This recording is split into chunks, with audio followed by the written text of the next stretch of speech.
한 알의 밀알이 땅에 떨어져 죽으면, 이런 말씀이 있어요.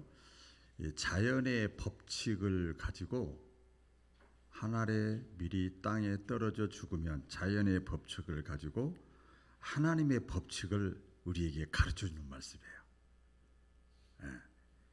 자연의 법칙 우리는 다 알잖아요. 그래서 하나님의 법칙, 이것이 영적 진리라고 그래요. 영적 진리를 우리에게 가르쳐 주고 있어요. 그래서 말씀을 저도 은혜 받고 깨달은 것을 나눌 때 한 사람도 빠짐없이 다 은혜 받는 시간, 깨닫는 시간 되어지시기를 축복합니다. 예수님이 그 앞절에 보면 24절에 내가 진실로 너희에게 이르노니 한 알의 밀이 땅에 떨어져 죽지 아니하면 그대로 있고 죽으면 많은 열매를 맺느니라. 자연의 법칙을 예수님이 말씀하셨어요. 우리 교회력으로 보면 성탄절 예수님이 탄생을 해서 그 다음에 맥주절, 부활절, 맥주절, 추수감사절 이렇게 했는데 부활절 전 40일 전 사순절이라 그렇게 얘기를 합니다. 그래서 밀알의 삶을 예수님이 이게 완성하시기 위해서 고난의 여정, 그리고 십자가의 죽음 그 과정을 밟는 기간입니다. 모두에게 오늘 말씀을 들으시면서 정말 은혜 받고 변화되고 깨달아지는 시간 되어주기를 다시 한번 원합니다. 한 알의 밀알이 땅에 떨어져 죽으면 이렇게 말씀을 했죠.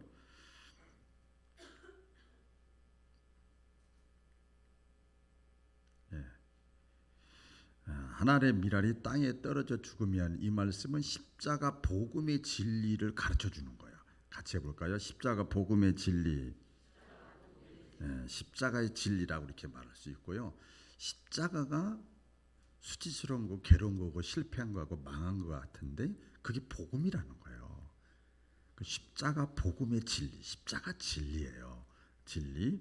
여러분 만약에 그 밀알이 땅에 떨어져서 죽지 않으면 어떻게 될까요? 죽지 않으면 어떻게 되죠? 항상 그대로 있는 거예요. 죽어야 되고 썩어야 되는데 안 죽고 안 썩고 있으면요 그대로 있어요. 1년이 됐는데도 그대로 있어. 10년이 됐는데도 그대로 있어. 30년이 됐는데도 그대로 있어. 우리가 보면 그때가 제일 안타까워요. 자녀를 키웠는데 안에 1살, 2살 때는 그러려 하는데 10살, 20살 먹었는데도 아직도 1살, 2살이네. 그대로야. 얼마나 속상하겠어요. 왜 그대로 있냐? 번식도 안 하고 성장도 안 하고 확장도 없고 열매도 없고 발전도 없고 그러는 거죠. 그러니까 예수님이 그 비유로 말씀하셨잖아요. 달란트 비유 가운데 보면 한 달란트 받은 자하고 똑같은 거예요. 한 달란트를 줬는데 주인이 먼 타국에 갔다가 왔는데 몇 년 있다 오셨는지 모르겠지만은 왔는데 한 달란트 받았던 자는 그대로 꺼내놨어. 그대로. 책망받잖아요. 그것만 받아요? 있는 것도 빼앗아 가지고 잘하는 사람한테 다 줘버립니다. 하나님이 조금 냉혹한 것 같은데 하나님은 그런 분이에요. 왜? 하나님의 역사는 하나님 믿음의 사람을 통해서 하나님의 사람을 통해서 끌고 가지 모든 사람이 다 아는 게 아니에요. 여러분 가정도 어머니나 아버지가 끌고 가지 자녀들하고 몽땅 다 헌신해 가지고 끌고 가는 게 아니거든요. 하나님의 역사도 물론 하나님의 능력이 있지만 사람을 통해서 믿음의 사람을 통해서 끌고 가지요. 이끌고 갑니다. 근데 만약에 그 땅에 떨어져 죽었다 이 말씀을 보면 죽으면 어떻게 될까? 밀이 이게 보니까요 밀이 부풀어 오른대요. 죽는 순간에 부풀어 오르고요. 그 다음에 그렇게 인위적인 표현을 써 찢어지는 아픔이 있대요. 죽는다는 게 찢어지는 아픔이 있고 그런 찢어지는 아픔을 통과하면 마치 해산의 수국처럼 새로운 싹이 거기서 나온대요. 새로운 싹이 나와서 결국은 새 생명이 탄생되고 열매를 맺고 또 수확을 얻고 그렇게 되는 거죠. 아까 또 달란트 비유로 얘기를 하면 한 달란트 받았던 자는 그대로 있지만 몇 년이 지나도 2달란트, 5달란트 받은 사람은 그 주인이 오기 전까지 그걸 가지고 열심히 잠도 못 자고 열심히 머리 쓰고 관심 갖고 막 자기가 희생하고 막 열심히 일한 거잖아요. 그렇죠? 그들이 갑절로 남겼어요. 근데 그 한 달란트 받았던 자가 막 그랬을 것 같아요. 제 생각에 개미와 배짱이처럼 이 좋은 세상 얼마나 살기 좋은 세상이야. 아이고 기타나 치지 서늘한 그늘에서 놀지 배부르게 먹고. 아마 한 달란트 받았던 자가 두 달란트 받았던 자에게 그랬을 것 같아. 나중에 오히려 갑절의 복을 받고 더 큰 것을 하나님이 맡겨 주시잖아요. 죽으면 그렇게 되는 거죠. 그러니까 우리 자연의 법칙이라고 그랬잖아요. 평범한 진리 가운데서 뭘 발견할 수 있는가 하면 깨달을 수 있는가 하면 기독교의 진리를 깨달을 수 있어요. 같이 볼까요? 기독교의 진리. 저와 여러분이 믿는 예수님은 하나의 미랄로 이 땅에 오신 분이거든요. 그래서 하나의 미랄이 되셔서 이 땅에 오셔서 예수님이 죽으셨어. 그래서 어떻게 됐죠? 끝나고 사라지고 망한 게 아니고 잘 알잖아요. 수많은 사람들의 생명을 구원시켰어요. 할렐루야. 다 구원시켰어요. 그러니까 이처럼 하나의 미랄이 땅에 떨어져 죽어야만 많은 열매를 맺는다. 미랄이 땅에 떨어져 죽어서 그래야 많은 열매를 맺는다. 이 말씀은 이게 십자가의 복음이고 십자가의 진리고 이것이 바로 진리의 핵심입니다. 그래서 우리 기독교는요, 얼핏 보면 어떤 화려한 것 같고 대단한 것 같지만 죽음에 기초한 종교가 기독교예요. 내가 하나님의 아들 예수님을 내가 나의 구원자라고 믿는 그 과정이 내가 철저하게 죽어질 때 고백이 되더라고. 나 아무것도 아니에요. 나 죄인이에요. 이 땅에 아무 소망 없어요. 막 그거 철저하게 개인적으로나 이 사회적으로나 인생 앞에 철저하게 한계를 느낄 때 그때 예수님이 오시더라고요. 그때 믿음이 생기더라고요. 그때. 그래서 이 다윗은 고난이 오히려 그 영적 관점에서 보면 축복의 기회라고 그래요. 축복의 기회. 여러분 잘 먹고 잘 사는데 신앙생활 열심히 하고 싶은 마음 있어요? 없죠. 지금 같은 세상이 더 그렇죠. 그래서 우리 기독교의 복음은 먼저 죽음을 말하고 그 다음에 사는 것을 말씀해요. 할렐루야. 그게 무슨 이걸 말이 좀 앞뒤가 안 맞잖아요. 그게 역설적인 진리라 그래요. 같이 해볼까요? 역설적인 진리. 역설적인 진리라고 그래요. 그래서 이 역설적인 진리의 말씀 속에서 역설적인 진리, 하나님의 말씀은 다 역설적이요. 다 우리 인간의 생각과 좀 반대 같아. 달라. 차이가 있어. 앞뒤가 안 맞아. 이해가 안 돼. 그렇죠. 근데 그 역설적인 진리의 말씀을 붙잡고 내가 순종하고 내가 따르고 내가 그걸 추종하면 하나님이 일하신다는 거예요. 할렐루야. 하나님이 일하신다는 걸 하나님이 역사하신다 이 말이에요. 하나님이 간섭하신다 이 말이에요. 자, 제가 이렇게 묵상을 해봤어요. 보면 자 보세요. 먼저 대접을 받고 싶은 사람, 인정받고 싶고 대접받고 싶은 사람은 어떻게 해야 돼요? 먼저 대접하라는 거야. 이게 찢어지는 아픔이 있어도 좀 물질에 손해가 나도 자존심이 좀 상해도 내 시간이 좀 소비가 돼도 먼저 대접하라는 거야. 그렇죠? 그게 예수님 말씀했잖아요. 또 우리가 이제 축복, 하나님의 복을 하나님의 축복을 받고자 하는 사람, 우리 다 하나님 축복 받고 싶잖아요.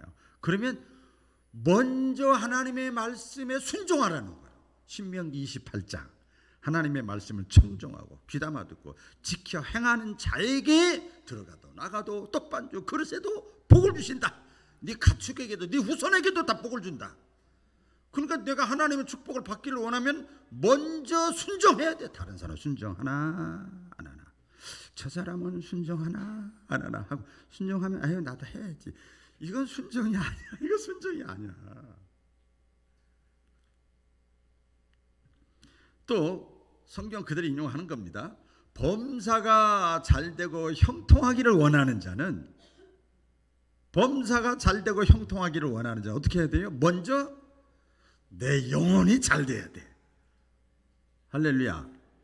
그렇잖아요. 뭐 달라. 우리는 이거 잘 되고 자식 잘 되고 이거 잘 되고 다 이게 원하는데 세상 사람 다 그렇게 살잖아요. 우리도 그 마음이 있잖아요. 근데 말씀하셨어요. 역설적인 진리를 먼저 내 영혼의 문제가 하나님과 회복되라는 거예요. 말씀하잖아요. 요한 3서 2절 말씀이잖아요. 또 인생을 살면서 내가 지혜가 부족하고 선택을 잘 못하고 여러 가지 갈등이 있을 때 하나님의 지도를 받고 싶어. 매일매일 선택이 연속 아닙니까? 우리 인생 자체가. 그렇죠? 네. 하나님의 내 지도를 잘 받고 싶으면 어떻게 해야 되느냐? 먼저 뭐예요? 하나님을 인정해 드리면 되는 거예요. 하나님이 살아계시구나. 하나님이 능력이 있구나. 하나님이 나와 함께 하시는구나. 이게 하나님을 인정하는 거예요. 인정하는 거예요. 머릿속으로 하는 이게 아니고 그렇게 하면 내가 하나님을 인정해 드리면 하나님께서 너의 인생길을 지도해 주시리라. 잠언 3장 6절 말씀이잖아요. 다 역설적이에요. 의식주 무엇을 먹을까, 무엇을 마실까, 무엇을 입을까 이게 성경에 나오잖아요. 예수님이 막 염려하고 근심하고 걱정하잖아요. 의식주 문제를 해결받으려면 뭐예요? 먼저 그의 나라와 그의 의를 구하라. 먼저 하나님이 기뻐하는 거 네가 할 수 있는 것 한번 해봐라 이 말이요. 내가 저 선교사처럼 저 목사님처럼 저 장로님처럼 다 못한다 할지라도 내가 할 수 있는 거 있잖아. 먼저 하나님의 나라와 의를 구하라. 그리하면 먹고 마시고 입는 문제를 더하여 주시리라. 말씀 맞죠? 역설적이잖아요. 살고자 하느냐 네가 살고자 하느냐 뭐 육신적으로나 영적으로 마찬가지예요. 그러면 먼저 죽으래요. 죽으래. 마태복음 16장에 보면 나를 위하여 제 목숨을 너희가 잃어버리면 너희가 살리라.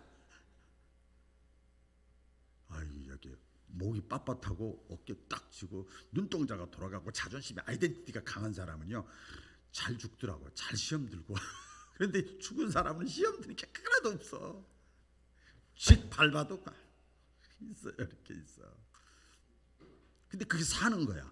딱딱한 게 강한 것 같은데 그냥 부러져 버리잖아. 물렁물렁한 거 쓰러졌다 쑥 또 일어나는 거야. 이렇게 있는 거예요.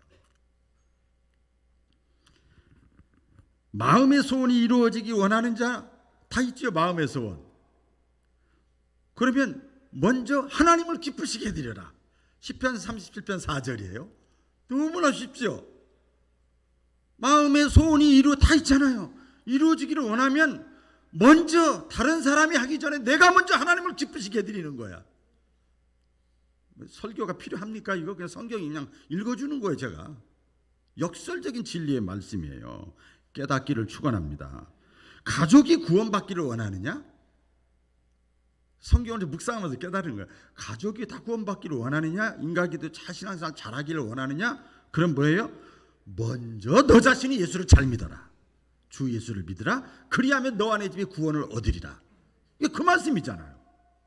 내가 하나님을 잘 믿으면 자연스럽게 내 가족은 잘 믿게 돼 있어. 답이 다 나오잖아요. 내 이 땅의 삶을 살아가면서 영생을 맛보며 천국을 맛보며 행복한 인생을 내가 살기를 원하느냐? 천국의 삶을 경험하기를 원하느냐? 그러면 먼저 회개하라. 회개하라. 천국이 가까이 왔느니라. 할렐루야. 그렇잖아요. 그러면 하나님의 나라가 임하는 거예요. 풍성한 열매와 추수를 원하느냐? 아까 자연의 유치와 똑같은 거죠. 먼저 그러면 씨를 뿌려라. 먼저 심어라. 그러면 풍성한 열매와 추수를 우리에게 주시겠다 약속을 하셨잖아요. 그러니까 이 모든 역설적인 말씀들 우리가 잘 아는 말씀만 제가 이렇게 같이 묵상을 했는데요. 이 모든 말씀들이 역설적이잖아요. 반대잖아요. 그래서 어떻게 보면 성경이 좀 거꾸로 잘못 써진 거 아닌가 이럴 수도 있어요. 우리가 그렇죠. 그런데 그게 아니에요. 죄 때문에 타락한 인간의 그 의식과 가치가 거꾸로 된 거예요. 거꾸로. 성경이 잘못 써져 있는 것이 아니고 여러분 기억을 하셔야 됩니다. 하나님은 창조주 하나님이시고 인간은 피조물이에요. 하나님은 복을 주시는 분이고 인간은 복을 받는 존재예요. 이게 성경의 큰 맥락이잖아요. 그런데 원죄성으로 인해서 죄 때문에 우리 사람이 하나님을 믿지를 못하는 거야. 하나님을 불신하는 거예요. 그러니까 인본주의, 세속적인 가치관이 그 세속적인 가치관이 인본주의 안경을 끼고 성경을 보니까 전부 역설적이야. 잘못된 것 같아. 비합리적이야. 그래서 사도 바울이 그랬잖아요. 십자가의 도가, 십자가의 도가 진리가 믿지 않은 사람들이 볼 때, 세상 사람들이 볼 때는 어리석게 보인다고 그랬어요. 그리고 미련하게 보인다고 그랬어요. 바보같이 보인다고 그랬어요. 그러나 하나님을 믿는 우리에게는 이것이 가장 지혜로운 거예요. 아멘. 가장 지혜로운 거예요. 그래서 여러분 이 세상의 기준, 세속의 기준하고 달라요. 그러니까 신앙생활은 영적 싸움이에요. 이해가 되시면 아멘. 영적 싸움이에요. 신앙생활을 제대로 하려고 하면 영적 싸움이 이루어지는 거예요. 자, 이 십자가가 복음이 되고 진리라는 것이 이것이 가능해지려면 어떻게 해야 되는 거? 그 이유가 뭐냐면 하나님은 창조주 하나님이고 하나님은 전능하신 하나님이기 때문에 이것이 가능한 줄로 믿습니다. 자, 두 번째로 하늘의 밀이 땅에 떨어져 죽으면 이 말씀은 뭘 우리에게 또 깨닫게 하시는가, 메시지인가? 하나님의 사랑을 보여주는 거예요. 같이 볼까요? 하나님의 사랑. 하나님의 아들 예수님이 이 땅에 오셔서 인류를 위해서 십자가에 죽으시고 십자가의 고통을 받으시고 돌아가셨어요. 근데 요한복음 3장 16절에 보면 뭐라고 그러는가 하면 하나님이 세상을 모아사 사랑하사. 세상이라는 건 세상 이런 것도 세상 속에 있지. 뭐 컵을 사랑해서 예수님을 보내줬겠어요? 세상이라는 건 사람을 얘기하는 거예요. 사람은 저와 여러분을 가리키는 거예요. 저와 여러분을 하나님이 사랑해서 하나님의 아들 예수님을 이 땅에 보내주시고 피 흘려 돌아가시게 했단 말이에요. 그러니까 이 하늘의 땅에 밀이 땅에 떨어 죽는다는 것은 하나님의 사랑을 보여주는 거죠. 예수님께서 십자가에 돌아가시기 전에 계속 시도 때도 없이 하신 말씀이 있어요. 일주일만 하면 한마디씩 했어요. 뭐라고 한 줄 아세요? 나 좀 있으면 죽는다. 나 조금 있으면 죽을 거야. 나 조금 있으면 죽어. 이제 예루살렘 올라가면 죽는 거야. 그러면서 여러 가지 비유로 직접 화법, 간접 화법으로 말씀하셨어요. 그래서 예수께서 십자가 죽으심으로 하나님의 뜻을 이루셨어요. 하나님의 뜻은 많은 사람이 구원받는 거야. 아멘이지요? 많은 사람이 구원받는 거죠. 그래서 하늘의 밀알이 되어서 땅에 떨어져서 하나님의 사랑을 만족시켜 주셨어요. 아멘. 그 신학적으로 굉장히 중요한 내용인데요. 예수님이 십자가에 죽으심으로 죄 값을 치렀잖아. 공짜로 달라는 게 아니야. 그냥 구원시키는 게 아니야. 죄 값을 치렀잖아요. 공의, 율법의 요구, 사망이잖아요. 그래서 죄값을 치르시고 하나님의 공의의 속성, 그 다음에 죄값을 치르시고 3일 만에 부활하셨기 때문에 예수님의 사랑, 모든 사람은 이제 믿기만 하면 되는 거야. 믿기만 하면. 일단 1차 관문이 그래서 모든 사람을 다 구원시키는 하나님의 사랑을 만족시킨 거예요. 그래서 하나님의 공의의 속성과 사랑의 속성을 만족시켜 주셨다. 이 만족설이라 그래요. 그래서 하나님의 사랑을 만족시켜 준 거예요. 여러분, 사회학자 에릭 프롬이라는 사람이 사랑의 의미를 5가지로 이렇게 표현을 했더라고요. 제가 이렇게 웬만한 사람들은 철학자 소개를 잘 안 하는데 너무 좋아서 소개합니다. 뭐냐면 제일 처음에 사랑의 의미는 뭐냐면 관심을 갖는 거예요. 관심. 그다음에 책임지는 거. 책임지는 거. 그다음에 존중해 주는 것. 그다음에 이해하는 것. 그다음에 주는 것. 이게 사랑의 5가지 의미래요. 제가 지지난주인가요? 며칠 전에 우리 지방에 어떤 목사님이 그 눈 수술을 했다고 그래요. 지방에 임원 되시는데 김제에서 목회하시는데 근데 같이 평상시에 연배가 저랑 비슷하고 그래서 이제 교제를 하고 이렇게 하는데 눈 수술할 때 망막 환점 뭐 해가지고 뭐가 막 거미가 막 돌아다닌대요. 그래서 전북대병원에서 수술을 했대요. 그래서 전신 마취하고 막 일주일 동안 있어야 된다고 그래요. 그래서 그런가 보다. 저도 안압 수술을 옛날에 했거든요. 시술을 왼쪽에. 제가 광고를 안 해서 그렇지 이렇게 한 적이 있어요. 근데 그러냐고. 그래서 이제 수술하기 전에 제가 전화를 했어요. 어떠냐, 마음이 어떠냐. 그러면서 걔가 또 기도해 준다게 해주겠다 이렇게 하고 또 수술을 마쳤다고 그래서 또 수술 마친 다음에 또 전화를 해줬어요. 제가 잘했어요, 못했어요? 잘했죠. 그런데 그리고 나서 또 이틀인가 3일 지났을 때 전화했더니 오늘 태어나는 중이래 지금. 근데 뭐가 딱 걸리는 거예요. 내가 가볼 걸. 이런 마음이 드는 거예요. 너무 걸리는 거예요. 태어난다고 하니까 너무 마음이 죄진 것 같아요. 그래서 가자. 그래서 집을 찾아갔어요. 교회 집을 찾아갔어요. 제가 내비를 찍어가지고 찾아갔어요. 처음 간 거예요. 갔어요. 이렇게 가보니까 김제에서 여기서 뭐 멀어봐야 30분 이내지만 가서 봤더니 뭐 차가 들어가기도 힘든 곳에 교회가 있더라고요. 그냥 좀 보니까 십자가가 간신히 보여. 그러니까 단층이야. 보니까 조립식 건물인데 이게 보니까 안에 가서 가까이 보니까 조립식 건물 1층하고 옆에 또 본당하고 이렇게 같이 이렇게 있어요. 조그맣게 길 모퉁이에 이렇게 교회가 있어요. 근데 조립식 건물이 오래돼 가지고 다 녹슬었어 또 다. 제가 이제 갔어요. 차를 대고 이렇게 갔어요. 가가지고 새벽에는 제가 말씀을 드렸어. 사실은 이게 드렸어. 그래서 교회는 아니고 사택 같아서 이렇게 뚜둥했더니 누가 금방 문 열더라고요. 그래서 싹 보니까 어떤 할머니가 딱 보이는 거예요. 그래서 아이고 조금만 기다리시래. 목사님 기다리시래. 나를 목사는 금방 안 해. 제가 잠바 입고 갔는데 일부러 이상하다. 조금 있더니 나오셔요. 눈에다 뭐 이렇게 쓰이고 막 이렇게 뭐 머리도 못 감고 막 이렇게 왔는데 나중에 저쪽 이제 교회 안쪽에 이렇게 목양실 같은 데 가서 이렇게 하는데 차를 끓이겠다고 이렇게 보니까 그 할머니 같은 분이 알고 봤더니 사모님이야. 막 마음이 아픈 거예요. 근데 그 사모님 한 말이 지금도 잊지는 못하겠어요. 이 누추한 곳까지 오셨네요. 그 마음이 더 마음이 아픈 거예요. 아니 사모님 왜 그런 말씀을 하세요? 그래서 그 사모님도 제가 모를 정도로 이렇게 목사님만 봤지. 그랬어요.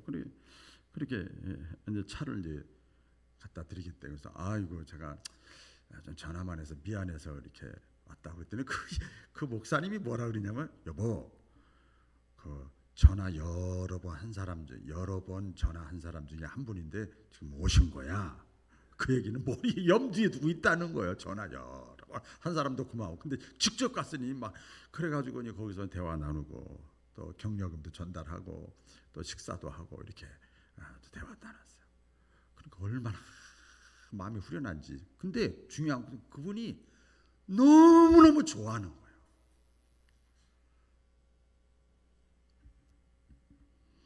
여러분 자녀를 사랑하시죠? 여러분 자녀를 다 사랑하시죠? 부모도 사랑하고 아내도 사랑하고 남편도 사랑하시면 어떡합니까?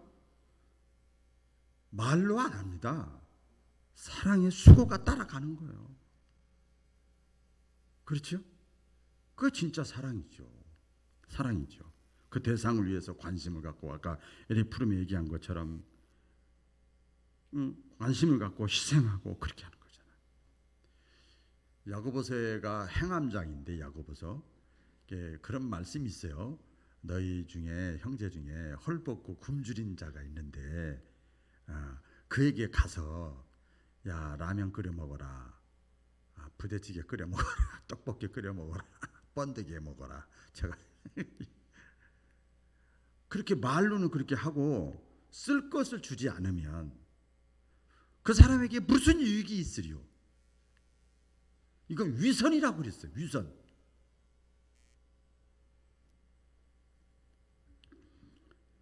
그러니까 똑같은 거죠. 우리가 신앙생활을 하면서도 주님 사랑한다고 말을 하면서 주님이 기뻐하는 오늘 말씀대로 하면은 선교하고 구제하고 가난하고 불쌍한 사람 돕고 섬기고 이런 것이 싹 빠지고 그러면 이거 위선이다. 바리새인이 딴 사람이 바리새인이 아니다. 여러분 교회를 제가 묵상을 해봤어요. 교회는 예배소서의 말씀에 보면 주님의 몸이라고 그랬어요. 같이 볼까요? 주님의 몸. 교회는요 주님의 몸이라고 그랬어요. 그러니까 교회를 사랑한다는 건 예수님을 사랑한다는 거예요. 예수님이 안 보이잖아. 그러니까 하나님이 나에게 주신 교회. 여러분 남자가 다 내 남편은 아니잖아요. 여자가 다 내 아내 아니잖아요. 세상의 모든 교회가 내 교회가 아니잖아요. 나에게 주신 교회가 있잖아요. 그래서 교회에 관심을 갖고 교회를 귀하게 여기고 교회에 대한 책임감을 갖고 감당하고 이해하고 희생하고 그건 뭐냐? 주님을 사랑하는 거야. 이런 신자가 좋은 신자고 이런 신자들이 모여 있는 교회가 좋은 교회입니다. 그래서 하나님의 사랑을 우리 하나님의 미랄이 땅에 떨어져 죽으면 열매를 맺는데 그게 하나님의 사랑을 보여주는 메시지가 되겠습니다. 마지막 세 번째로 하나님의 미랄이 땅에 떨어져 죽으면 이 말씀은 우리가 제일 좋아하는 말씀이에요. 이게 복받는 원리예요. 할렐루야. 잘 되는 원리, 열매 맺는 원리죠. 예수님이 심고 거두는 법칙 자연의 원리를 말씀하셨을 때 다른 성경의 공간복음에 보면 하나의 밀이 땅에 떨어져 죽으면 30배, 60배, 100배의 열매를 맺는데요. 이렇게 말씀을 하셨어요. 그러니까 이거는 하나님의 법칙이고 자연의 법칙이고 생명의 법칙이고 축복의 법칙이고 살리는 법칙이잖아.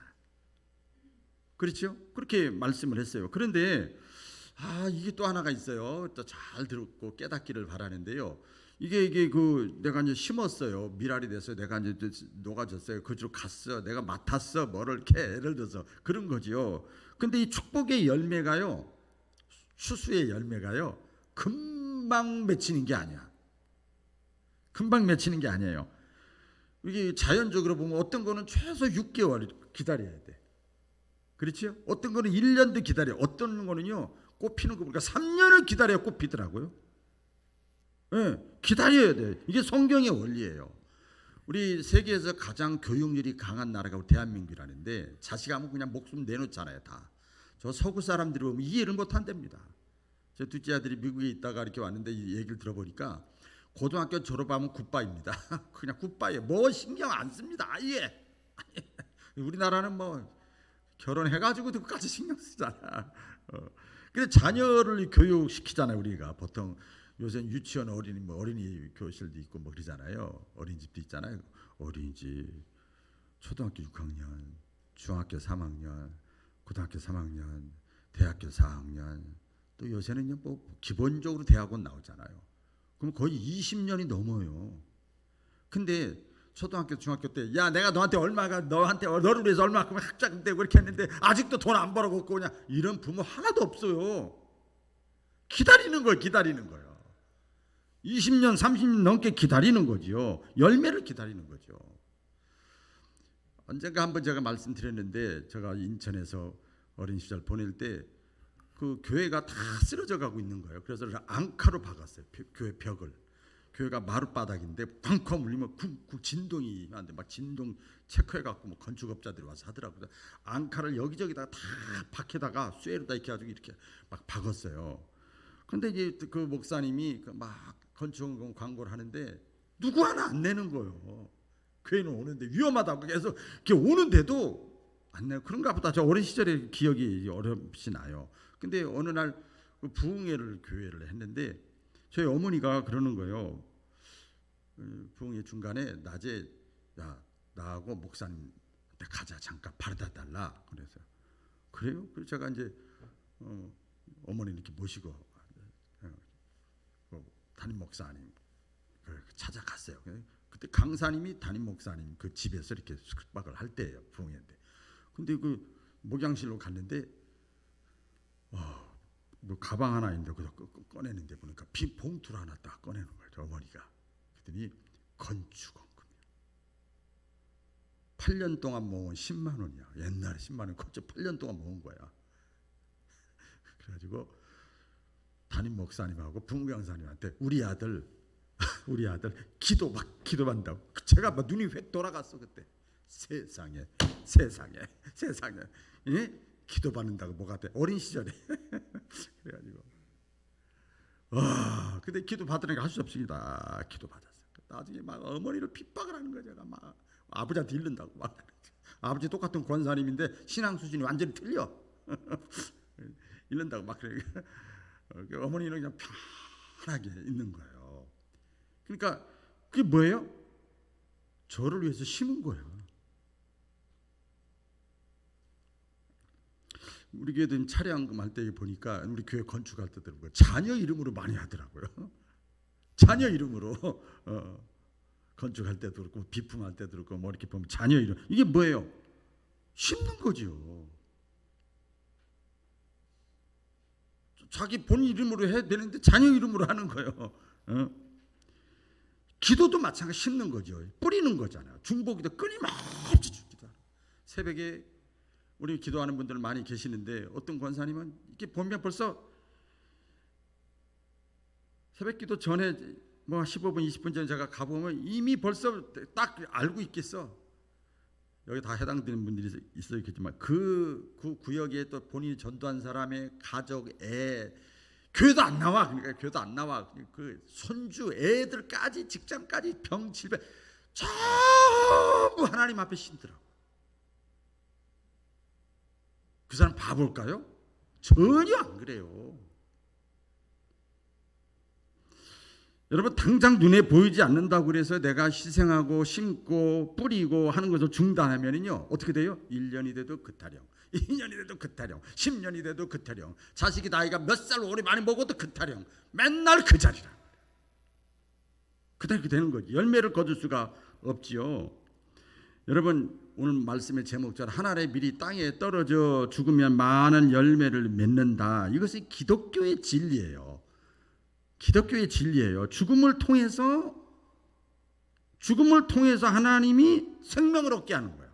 죽음을 통해서 복을 주시는 거예요. 죽음을 통해서 사랑을 받게 하는 거예요. 이 역설적인 복음이 왜 가능한가? 그게 어떻게 그게 가능하지? 보면요, 예수님 자체가 생명이기 때문에. 할렐루야. 내가 곧 길이요 진리요 생명이라고 할 때 생명의 본체이기 때문에 생명의 씨가 들어가면 또 열매를 맺는 거예요. 영원히 사는 거예요. 영원히 영생. 또 하나님 자신이 사랑이기 때문에 내가 하나님의 미랄이 돼서 내가 썩어지고 녹아지면 하나님의 사랑을 내가 다 받는 거야. 하나님은 또 복의 근원이기 때문에 복을 주시는 분이라고 그랬잖아요. 그렇기 때문에 하나님의 복을 받는 거죠. 어떤 면에서는 지금까지 원론적이라면 이제 마지막 결론을 마무리하면서 보면 내가 다 속해 있잖아요. 내가 원튼 원치 않든 행정적이든 실제적이든 원하든 자원이든 차천이든 간에 구역에 속해 있고 대한민국에 속해 있고 기관에 속해 있고 이 가정에 속해 있고 그죠? 다 속해 있어요. 다 이 바울교회에 속해 있어. 다 우리가 그렇죠? 그러면 누군가가 거기서 하나의 미랄이 되어서 떨어져야만이 썩어져야만이 죽어져야만이 열매가 있는 거죠. 성장이 있는 거죠. 기적이 나타나는 거죠. 하나님은요 전능하신 분이기 때문에 마음대로 할 수 있지만 사람의 순종을 보고 일하시거든요. 그래서 십자가가 없는 기독교는 참된 기독교가 아니라는 말까지 있잖아요. 십자가에 대해서 다음 주에 더 깊게 말씀을 나눌 텐데 자기 희생과 헌신이 없는 생활은 이거 진짜 자녀를 사랑하고 가정을 사랑하고 교회를 사랑하고 주님을 사랑하는 게 아니라는 거죠. 저와 여러분들이 이 사순절 기간 하늘의 밀이 땅에 떨어져 죽어서 잘 되고 열매 맺는 것, 현세의 축복, 내세의 구원을 경험하고 체험하는 그런 삶을 살아가는 우리 모두가 되기를 축복드립니다. 기도하겠습니다. 하나님 아버지